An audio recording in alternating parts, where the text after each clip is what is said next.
Ayatollah. Ayatollah. Good evening. Welcome to the February 25th, 2026 Wednesday edition. I'm Scott Leisure. We are now also in the year of the fire horse. So welcome to those of you listening in China. We here at the Wednesday edition community would also like to welcome anyone that is new and welcome you into your Wednesday safe space. It's okay. It's all okay.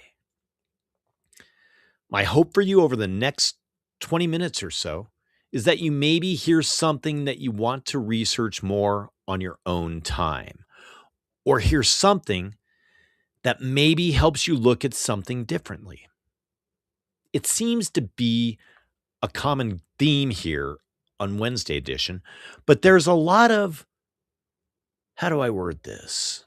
There is a lot of crazy shit going on. We have Epstein. We have ICE. We have trans shooters. We have geopolitical conflicts.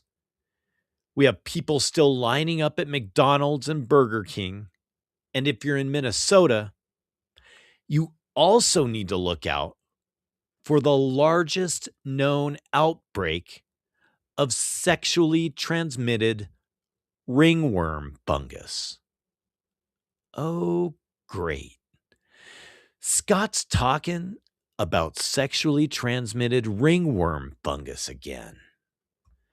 A lot of crazy shit, right? Shit that can really make the search for peace and serenity that much more determined. Is everyone with me? We here at everyone's favorite weekly podcast, Wednesday edition, have come to an understanding that we really don't want to be consumed by all of the crazy. We enjoy, respect, and do everything we can to maintain some relevance of serenity. Everyone knows that I, Scott Leisure, for one, and hopefully you as well, would much rather focus on peace and serenity than on chaos and mayhem, drama. The world is full enough of the everyday crazy. Why add more crazy into your world? I get it though. Sometimes there is crazy that enters our world that is simply out of our control, right? Remember last week when we were talking about Life Touch Studios? Crazy that is out of our control. I mean, sure, I can make a sign. I can write my senator. I can form a Facebook group. I can stand on an overpass. And I can blow my whistle all flippin' day. But when the sun goes down at the end of the day, when it comes to things out of my control, the only thing I can look at is how did it affect me? If at the end of the day, you feel serenity by carrying a sign or even speaking your mind at a city council meeting, amen. You do you. The main goal is to not let those things affect us negatively and affect our overall health, right?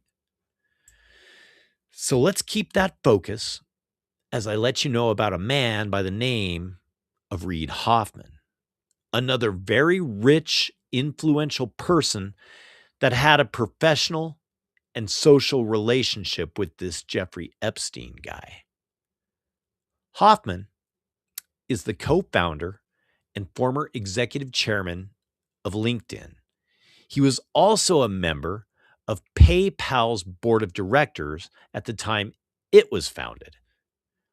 Hoffman then became PayPal's senior vice president of business development after a reorganization of PayPal's executive structure by then CEO Elon Musk. He's also made a lot of money as an angel investor.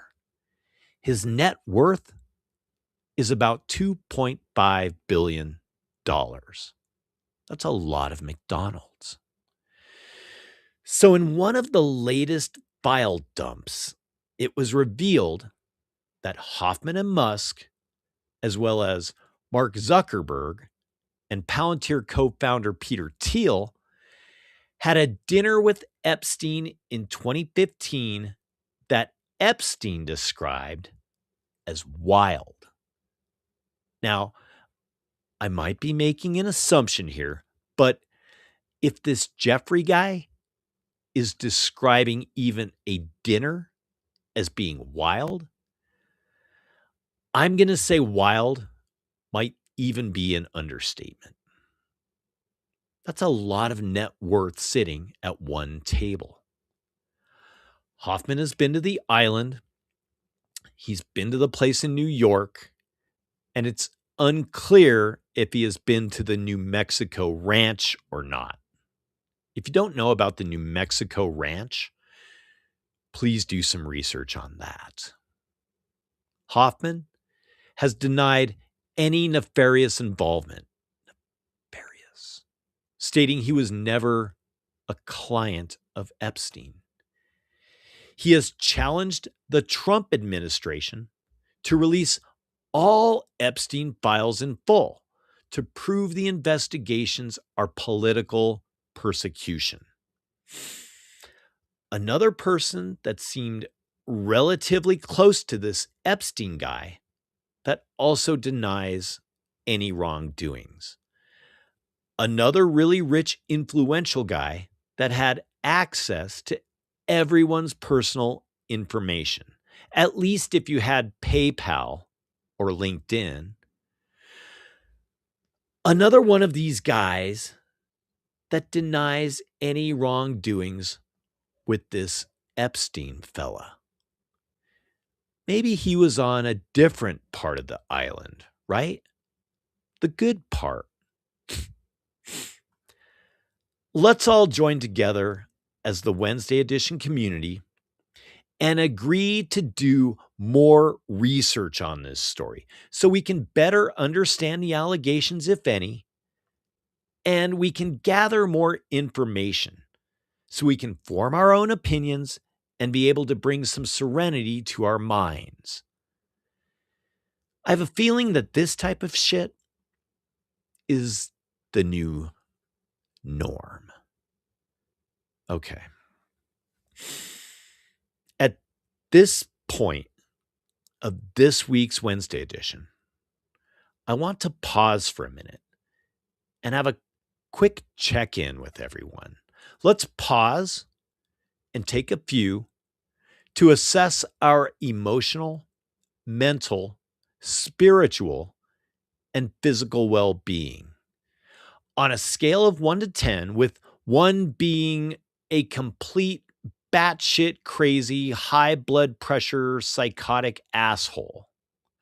On a scale of 1 to 10, seriously, what number are you going to give yourself at this very moment? Now, I know one number you aren't giving yourself, and I know one number that I hope you aren't giving yourself.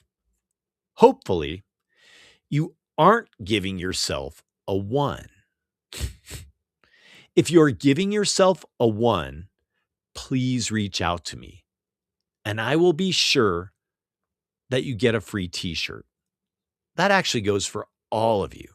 But remember, I only have extra large. I know that no one is giving themselves a 10 either. If you gave yourself a 10, come on. Seriously. Come on. Really? I think if your number is coming in anywhere from a 5 to a 7, you're doing okay. there is still room for improvement, right? There is also room for the number to go down, and we don't want that. The Wednesday edition approval rating last week actually maintained from like a 160 the week before to like a 160 last week.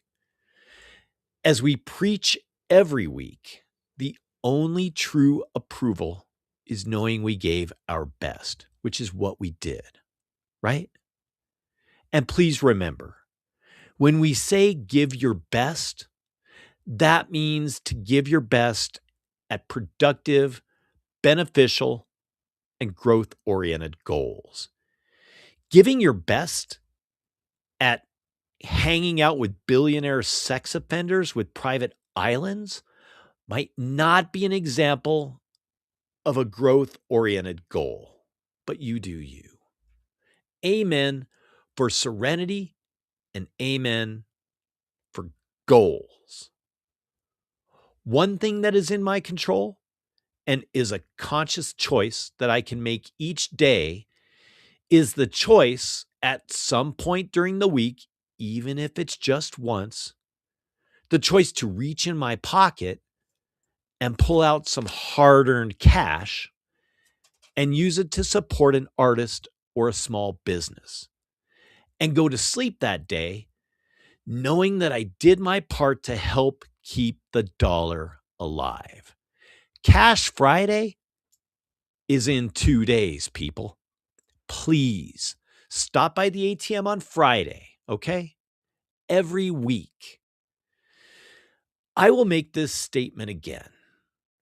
We here at Wednesday Edition like to better utilize our time together on Wednesdays for productive and growth-oriented discussions.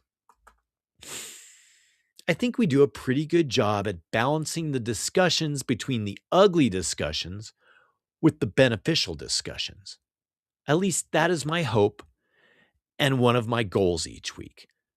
So I have one more story, and then we will bounce out of the dark and back into the light. Jesse Jackson passed away this week at the age of 84. He died during Black History Month. What the fuck? An iconic American civil rights leader, Baptist minister, and politician who reshaped the Democratic Party through his Rainbow Coalition vision. A protege of Dr. Martin Luther King Jr., Jackson became a leading voice for social justice, economic equality, and voting rights for like 60 years. He was with Martin Luther King Jr. when he was killed. He's a voice that will be missed. He did a lot of good for a whole lot of people. He really did. Amen for Jesse Jackson. Former President Joe Biden was asked about the passing of Jesse Jackson, and he responded by saying that he was devastated to hear of Jesse Jackson's passing, and he was sending his condolences to Tito, Jermaine, and LaToya. Amen for Joe Biden. As we near the end of this week's podcast, I want to get real with you. As I've explained, Wednesday Edition is an extension of my creative outlets and a way that I personally can find some peace and structure. It is also a way to express my views, my opinions, my perspectives, and my energies. And hopefully, you take some of the discussions to heart and can put them to use for you or someone you know throughout the week. In expressing myself each week, parts of my inner person are exposed to the rest of the Wednesday Edition community. Not the Epstein type of exposed either. Weirdos. Some of the tools that I've learned to personally help me maintain serenity and peace in my world, I learned as part of the recovery community. And also, over almost the last year, I've dialed in and focused on getting back into the way I used to eat and developing a structured gym routine. I find a lot of similarities between the gym and recovery. There are actually things that everyone should be doing in their everyday lives, recovery or not, like structure and routine. Both require establishing a daily or weekly routine to build healthy habits that replace old harmful behaviors or even just inactivity. Also, two things that anyone could use anytime, any day. Another similarity: progressive improvement. Both are processes, not immediate fixes. They involve gradual, consistent effort that builds, whether it's physical endurance, strength, or emotional stability and resilience. But shouldn't everyone work to progressively improve each day? On a large scale or even on a small scale? Shouldn't we all try to be a better person than we were the day before? I get it. Sometimes when you look around and see all of the ugly, it can be difficult to stay on the path, to stay in check, and to stay in our lanes. Do we want to be happy and healthy? Yes. Do we also want to be aware of things that are happening in our world that might affect us? Yes. Do we at the same time need to understand what is in and not in our control? Yes. All of this stuff to remember while staying in our lane, getting enough protein, reading labels, watching your back, filtering spam, counting your steps, being supportive of people in your circle, and driving the speed limit. It all goes back to doing our best, looking at ways to improve and understanding what holds priority in our lives. And again, by improve, I mean improve with healthy, productive improvements. Consistency, routine, and structure. Three healthy things we can implement in our lives to help develop some growth and some peace, right? Consistency, routine, and structure, good. Inconsistency, chaos, and disorder, bad. And stay away from and avoid drama too, right? Is it just me? Or did everything start to get weird when MTV stopped playing music videos? Like the early 2000s, right around 9/11. And now MTV is gone. Amen for MTV. You know, here in Denver growing up, if you didn't have cable, you didn't have MTV. But you had a weekly show that aired on one of our local PBS stations called Teletoons every Saturday morning. That was our music video fix. If you know, you know, right? Amen for growing up in Denver. Holy smokes. I'm glad we're here together every Wednesday, my friends. I hope the feeling is mutual. I hope there has been some information shared this evening that you can put to use this week. Maybe there is something you heard that you didn't know. Maybe something you want to know more about. That's up to you. It must be Wednesday. Help keep cash alive and Google these three things this week, okay? Number one, Google Reid Hoffman, Reid. Read up, Read. Read up on Reid, Reid. Okay. Number two, Google structure and discipline. My best advice when it comes to structure is just look at things one day at a time. And if that's too much, just look ahead at the next hour, right? Amen for structure. Number three, Google MTV. Actually, Google the MTV VJs. They were called VJs, people. I can't make this up. VJs. Always remember that the price we pay for associating with the wrong people is enough reason for us to be stricter about who we keep in our circles, right? Associate with healthy people that support you and allow you to support them, right? Okay, here we go, people. The top 5 songs from February 25th, 1984. I hear there's a book by the same name. Let's do this.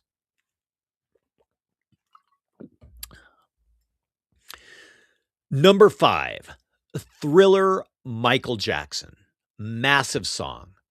Remember when that video was released? MTV only showed it at certain times because it was like 20 minutes long.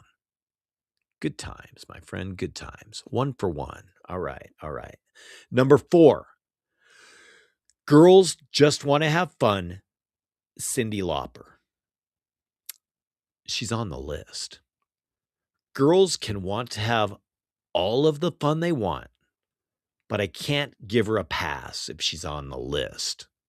1 for 2. Number 3, from February 25th, 1984, 99 Red Balloons, Nina.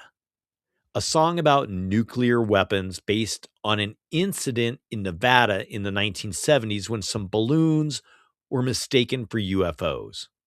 Cool song in both languages. 2 for 3.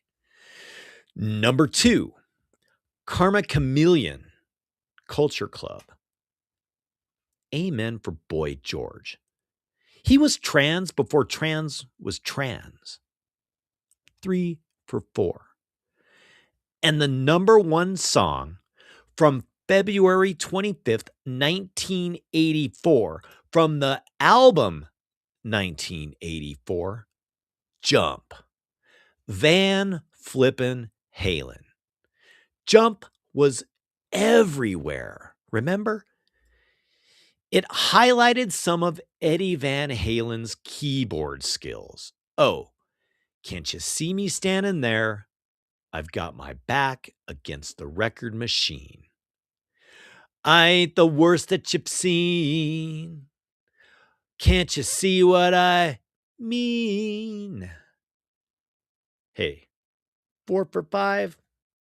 I can't help it if Cyndi Lauper is on the list. Amen for this week's edition of Wednesday Edition. Turn up some Van Halen this week. Find some structure, avoid drama, eat protein, practice some progressive improvement, do some research, get some information, read your labels, drink your water, and don't get trafficked. Wednesday Edition. Every Wednesday, 5 p.m. Instagram, YouTube, and scottleisure.com. Subscribe to the YouTube and save us all some time and energy, okay? Thank you again. Remain vigilant, remain safe, and make good choices. Amen.